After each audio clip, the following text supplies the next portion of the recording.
देखिए, मैं 80 साल का रिटायर्ड प्रोफेसर हूँ और मैं इसमें ये बता रहा हूँ, ये एनिमल हस्बेंड्री जो है बच्चों के लिए बहुत आवश्यक है। और सभी बच्चे जो है, चाहे कुत्ता पालें, चाहे बर्ड पालें, चाहे गैया पालें, तो उनको करने देना चाहिए। जब तक आप बच्चों को जो है वो जो एनिमल हस्बेंड्री में नहीं ले जाते, तब तक आपको आपके बच्चे को सेंस ऑफ बिलोंगिंगनेस कि ये चीज मेरी है और सेंस ऑफ रिस्पॉन्सिबिलिटी नहीं आएगी। सेंस ऑफ रिस्पॉन्सिबिलिटी क्या होती है? मान लो उसने वो खरगोश पाल लिया, अब वो परेशान रहेगा कि भाई इसके लिए मुझे घास लानी है, तो उसकी सेंस ऑफ रिस्पॉन्सिबिलिटी हो गई। और उसकी बिलोंगिंगनेस, मतलब वो कहेगा कि सब मेरे पास ही है। अब जैसे मेरे पास गाय है तो मैं कहता हूँ कि मेरे पास 7 गाय है, वही मेरा धन है। वरना मैं घर में बैठा बैठा यही पूछता रहूंगा कि आज दाल काय की बनी। थोड़ी देर बाद फिर हो जाए, फिर पूछूंगा कि छौंका काय का लगाया है। फिर थोड़ी देर बाद पूछूंगा कि सब्जी काय की बनी है। मैं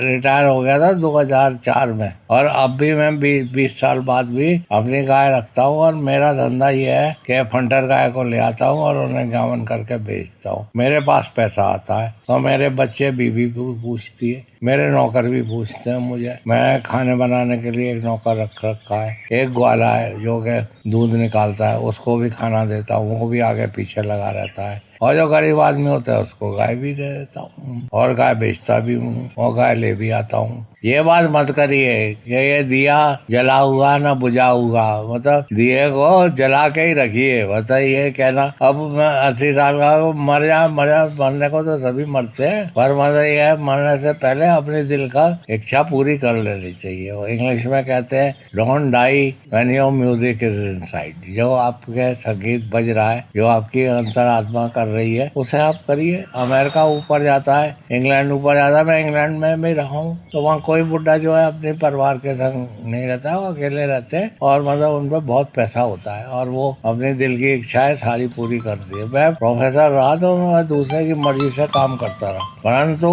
अब मैं अपनी मर्जी से काम करता हूँ। जो मुझे अच्छा लगता है वो मेरे बच्चों को और बीवी को पसंद हो, मैं वो ना हो तब भी मैं वो ही करता हूँ। और मैं अपने बच्चों से भी यही कहता हूँ कि तुम करो भैया जो तुम्हारे मन में आए। मेरे बच्चे ने इंजीनियरिंग की, उसके बाद इंग्लैंड से मैनेजमेंट किया, उसके बाद उसने कहा मैं नौकरी नहीं करूंगा, नौकरी में तो सिर्फ यही है कि घूस लो और काम मत करो। तो वो अपना काम करता है, एंटरप्रेन्योरशिप है। अब वो एक दिन मुझसे कहने लगा कि मैं मकान बेच देता हूँ, मैं नया मकान। मैंने कहा बेच दो, तो वो बड़ा खुश हो गया, उसने बेच दिया, उसमें भी पैसे बनाए। अब उससे कम पैसे में मकान वो बना ले, अपनी मर्जी का बनाएगा। अब जो मकान पड़ा था, अब मैं उससे लड़ जाऊं कि नहीं भाई ये तो मैं नहीं करूंगा। तो जो बच्चे करना चाहते हैं करने दीजिए।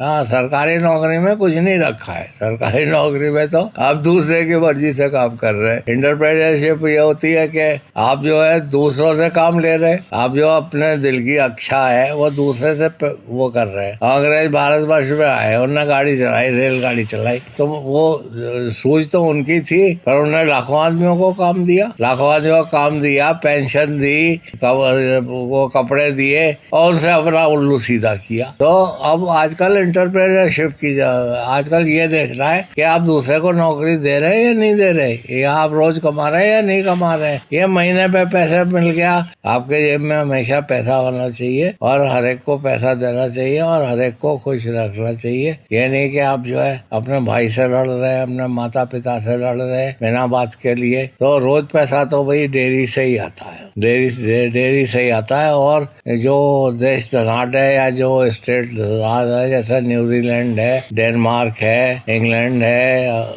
ऑस्ट्रेलिया है, और भारतवर्ष में भी आप देख लिए पंजाब सबसे अग्रणी है। क्या वो क्योंकि वो जानवर रखते हैं, एक से एक अच्छा जानवर है। कल हम जानवर देखने गए थे, वो 50 लीटर दूध देता है। और मैं उससे कह रहा था कि ये 800 किलो की होगी। ये हमारे शर्मा जी आए तो ये बताए नहीं साहब ये 800 से ज्यादा की होगी। तो ऐसा भी हो रहा है। 50 लीटर के जानवर आदमी लोग रख रहे हैं, और उनके पास 2 जानवर थे, दोनों जानवर मिलके जो है 70 लीटर दूध पैदा कर देते। अभी तीसरा और लाएंगे। तो कोई बड़ा डेयरी भी नहीं खोलना। अगर आपके पास टेक्नोलॉजी है और आपके पास गाय है तो आप बुढ़ापे तक करते रहोगे, आपके जेब में रोज पैसे रहेंगे, सुबह शाम पैसे। अब बिहार में क्या होता है, बिहार में वो जो है मुझे लोग बताते हैं कि हम कोविड में वापस आ गए थे, फिर हमने गाय पालना शुरू कर दिया।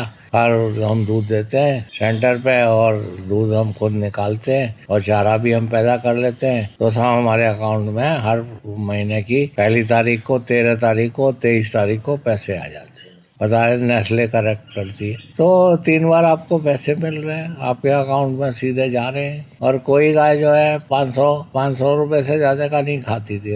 कल हम लोग जिस गाय को देखने गए थे वो 14 लीटर तो दाना खाती है मोस्टली, और मतलब फिर साइली गाय तो 500-600 ही मतलब उसका खर्चा आता है, और उसमें से वो 50 लीटर दूध देती है, 2000 का भी वो दे देती है, और क्या कहते हैं वो 600-700 का खा जाती है। तो आपका पैसा तो दुगना तिगना हो रहा है बैठे बैठे। और गाय खड़ी है, गोबर दे रही, और बहुत उसकी प्यारी सी बच्चियां है, वो भी हो जाएगी। तो ये तो वही हो गया कि तेंदुलकर जो है वो 99 पे आउट हो गए। अरे आपको अब पैसा टपक रहा है, अब आप लेना ही नहीं चाहते, तो इसका मतलब क्या अर्थ है? ये सब नौकरी नहीं है। अरे नौकरी तो बहुत है, नौकरी तो एंटरप्रेन्योरशिप है। एंटरप्रेन्योरशिप ये है मतलब आप दूसरे से काम करवाइए, और जब आप सो रहे हैं तब भी पैसा आपके अकाउंट में आना चाहिए। मैं तो ये कहता हूँ नाश्ते से पहले पैसा आ जाना चाहिए, और जब सो रहे तो वो पैसा आ जाते हैं। मैं ना वो बनाता हूँ वीडियो रोज, और मेरा यूट्यूब पे भी है, तो मैंने बहुत पापड़ बेले उसमें। पर अब वो मेरे जो है 5 मिलियन से ज्यादा व्यूअर्स है, और वो है तो मैं सोता रहता हूँ तब भी, और वो 50,000 के करीब सब्सक्राइबर है, तो मैं सोता रहता हूँ तब भी मेरे अकाउंट में पैसे आता है। और सबसे बढ़िया बात यह है कि जब बढ़ जाऊंगा तब भी आते रहेंगे, और जितने साल पुराने होंगे लोग जो है अपने बाबा को तो याद रखते हैं, पर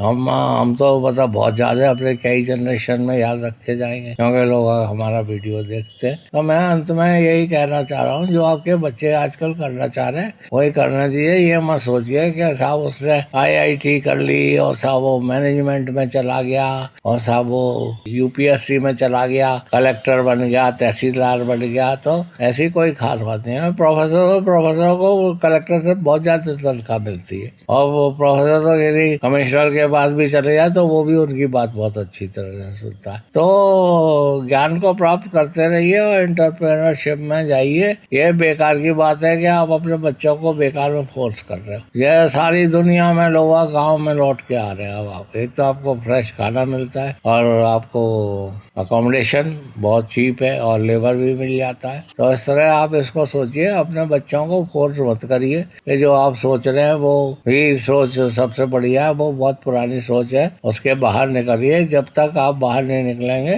तब तक आपकी प्रॉपर्टी जो है वो बढ़ेगी नहीं। आजकल डेयरिंग का जमाना है, डेयरी की करिए, और उसके साथ साथ भी आप जो करना चाहते हो वो करिए। मैं किताबें लिखता हूँ, वीडियो बनाता हूँ, फूल लगाता हूँ, ऑर्गेनिक एग्स पैदा करता हूँ, और उसके साथ साथ मेरी डेयरी भी है। मैं इसलिए करता हूँ कि मुझे हार्ट की वो प्रॉब्लम हो गई थी, तो मैंने अपने लड़के से ये कहा कि भाई मैं ये जब करूँगा तो मैं जिंदा रह जाऊंगा, नहीं तो नहीं रह। तो देखिए मैं उसमें ठीक हो गया। अब डॉक्टर भी सरप्राइज करते हैं। तो आपके जो मन में छुपा हुआ है, गुप्त मन में, आप उसे करिए। मैं मीट खाता था, मैं अंडे खाता था। एक दिन मेरे दिमाग में क्या आया, बैठे बैठे मैंने सब कुछ छोड़ दिया। अब मैं सिर्फ रोटी और जरा सी दाल खाता हूँ। ये शर्मा जी यहाँ बैठे हैं, वो 3 रोटी लेके आया था और दाल लेके आया था, तो 1 चाय, तो मैंने 3 में से 2 वापस कर दी। मेरा खाना यही है। तो वो आपके जो दिल में है आप वो करिए। दूसरे लोग कह रहे हैं उसका कोई मतलब नहीं है। इंग्लिश में वो कहते हैं कि what people think about me is none of my business. मतलब जो लोग मेरे बारे में सोच रहे हैं इससे मुझे कोई मतलब नहीं है, सोचने दीजिए उन्हें। हम लोग इसी में मर जाते हैं कि साहब ये कहेगा, साहब ये वो कहेगा, फलाना ये कहेगा, साहब नौकरी नहीं होगी तो शादी नहीं होगी। ऐसी कोई बात नहीं है। धन्यवाद आपने सुना।